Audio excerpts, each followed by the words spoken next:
Welcome back. സൽമാനാണ് ദോഹയിൽ നിന്നു.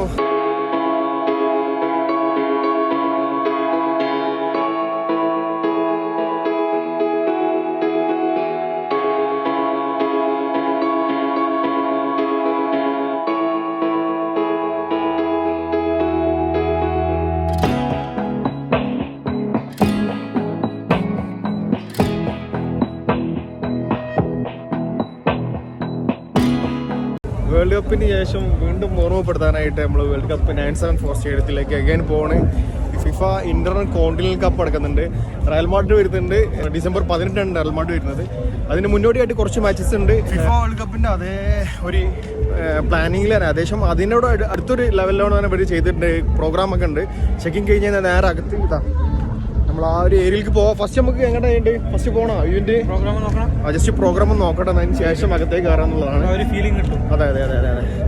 അപ്പോൾ വളരെ എക്സൈറ്റഡ് ആണ്. Again FIFA Inter continental cup ഏകദേശം നിലവിലുള്ളത് ഇപ്പോൾ ബൊട്ടോഫോക്കോ അതേപോലെ തന്നെ വേഴ്സസ് പച്ചൂക്ക എന്ന് പറഞ്ഞ ടീം വരുന്നത് മെക്സിക്കോ ക്ലബ്ബാണെന്നാണ് തോന്നുന്നത്. മറ്റേത് ബൊട്ടോഫോക്കോ എന്ന് പറഞ്ഞു കഴിഞ്ഞാൽ ബ്രസീലിയൻ ക്ലബ്ബ്. അതുപോലെ തന്നെ നെക്സ്റ്റ് വരുന്നത് അൽ അഹിലി ഈജിപ്തിന്റെ ക്ലബ്ബ് ഓൾറെഡി കയറി കഴുകാണ്. അപ്പൊ ഈ ഒരു മത്സരം വിൻ ചെയ്യുന്ന ആൾക്കാർ അവരും തമ്മിലുള്ള മത്സരം, ആ വിൻ ചെയ്യുന്ന ആൾക്കാരും റയൽ മാഡ്രിഡും കൂടിയുള്ള മത്സരമാണ്. അപ്പൊ നല്ല രീതിയിൽ തന്നെ ആളുകളുണ്ട് അല്ലേ.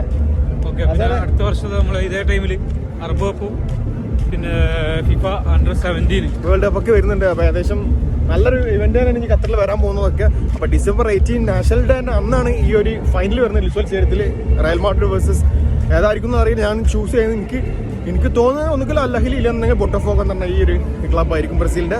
ഏതായാലും ബ്രസീൽക്കാരൊക്കെ ഒരുപാട് ആൾക്കാരുണ്ട്. അവരെ ഫാൻസും നല്ല രീതിയിൽ തന്നെ ഉണ്ട്. നമ്മൾ കൂടുതൽ കാഴ്ചയിലേക്ക് പോകാം. 200 റിയാൽ മുതൽ 1000-600 വരുന്നത്. ഏതായാലും നമ്മളിതാ അഗൈൻ നമ്മൾ ഫാൻസ് സോണിലേക്കാ പോകുന്നത്.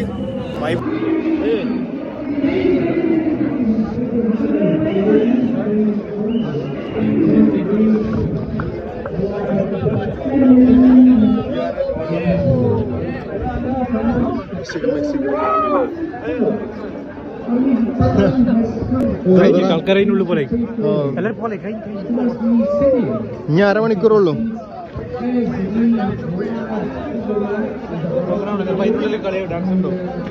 നമ്മൾ അകത്തേക്ക് എൻട്രി ചെയ്യുന്നു. പ്രോഗ്രാം കഴിഞ്ഞിട്ടില്ല. മെക്സിക്കോന്റെ ഫാൻസ് കുറവാണ് കേട്ടോ. മെക്സിക്കോ ഫാൻസ് കുറവാണ്. എന്തായാലും കുഴപ്പമില്ല. അതായത് രസം ഉണ്ടാവും പ്രതീക്ഷിക്കുന്നത്. നല്ല രീതിയിൽ തന്നെ അവിടെ റഷ് എടുക്കുന്നുണ്ട്. അതായത്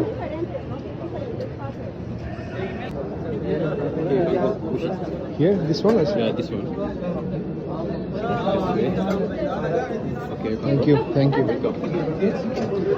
South, come on. One second. അങ്ങനെ നീണ്ട 2 വർഷങ്ങൾക്ക് ശേഷം വീണ്ടും നമ്മൾ 97 സ്റ്റേഡിയത്തിലേക്ക് എത്തിയിട്ടുണ്ട്.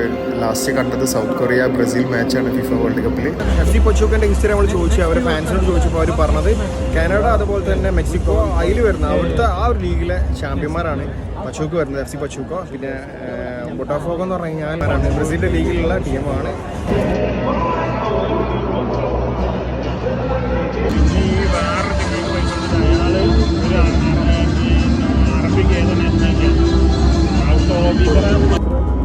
നിലവിൽ ബൊട്ടോഫോഗിൽ ബ്രസീലിൻ്റെ പ്ലേയേഴ്സ് ആരൊക്കെയെന്ന് ചോദിച്ചു കഴിഞ്ഞാൽ ഇഗോർ ജീസസ് ഉണ്ട്, സ്ട്രൈക്കർ. നിലവിലെ കറൻ്റ്ലി ബ്രസീൽ നാഷണൽ ടീമിൽ സ്ട്രൈക്കറായിട്ട് കളിക്കുന്നുണ്ട്. അതുപോലെ തന്നെ അലനുണ്ട്, ബ്രസീലിൽ മുമ്പുണ്ടായിരുന്നതാണ്. അതുപോലെ ജുവാൻഡസിലെ കളിച്ച അലന്.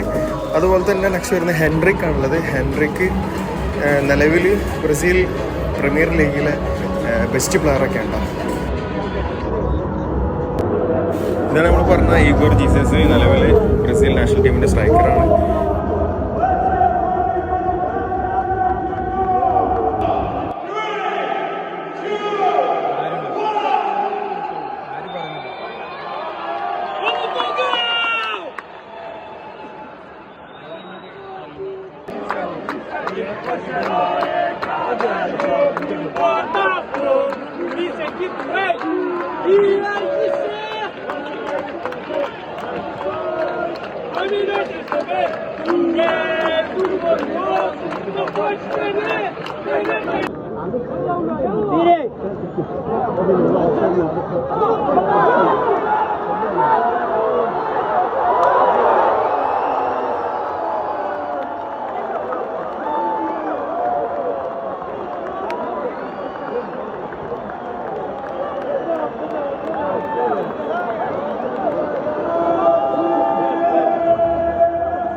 മാച്ചിന് പോകണമെന്നാണ് പറഞ്ഞത്.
മാച്ച് കഴിഞ്ഞിട്ടില്ല, ഏകദേശം 80 മിനിറ്റ് ആയപ്പോൾ നമ്മൾ ഇറങ്ങി. 3 ഗോള് വീണ്. എന്താ ആസാദ് പറയാനുള്ളത്? അപ്പോൾ ഫിഫ ഇന്റർ കോണ്ടിനൽ കപ്പിന്റെ ആദ്യത്തെ മത്സരം ഇങ്ങനെ FC ഫോട്ടോ പോകും. ബ്രസീലിലുള്ള ക്ലബ്ബ് തോറ്റിട്ടുണ്ട്. ബ്രസീലിന്റെ സ്ട്രൈക്കർമാരൊക്കെ ഉണ്ട്. ഹെൻട്രിക്കൊക്കെ ഇപ്പോൾ ഇനി ബ്രസീൽ ടീമിൽ വളർന്നു വരുന്ന യങ്സ്റ്റാറാണ്. പക്ഷെ എന്താ അറിയില്ല, തിരിച്ചു വരും. നല്ലൊരു കോച്ചാണ് ബ്രസീലിൽ വേണ്ടിയത്. ഏതായിരുന്നാലും കുഴപ്പമില്ല. ബോട്ടഫോഗോ 3 ഗോളിന് ഇപ്പോൾ തോറ്റിരിക്കുകയാണ്. ഞങ്ങൾ പെട്ടെന്ന് പോയി കഴിഞ്ഞാൽ ബെറ്റർ കയറാം അല്ലേ? അപ്പൊ നെക്സ്റ്റ് നമുക്ക് ഇനി ഡിസംബർ 18 റയൽ മാഡ്രിഡ് വരുന്നുണ്ട്. റയൽ മാഡ്രിഡിന്റെ മാച്ച് കാണാൻ പറ്റില്ലെങ്കിലും പുറത്തുനിന്നുള്ള കാഴ്ചകൾ ബോളിവുഡിലൊക്കെ വിൻ ചെയ്തതിനു ശേഷം പുറത്തേക്ക് വരുമെന്ന് പ്രതീക്ഷിക്കുന്നത്. അപ്പൊ നെക്സ്റ്റ് വീഡിയോ ചെയ്യുന്നവരാ. Bye, see U.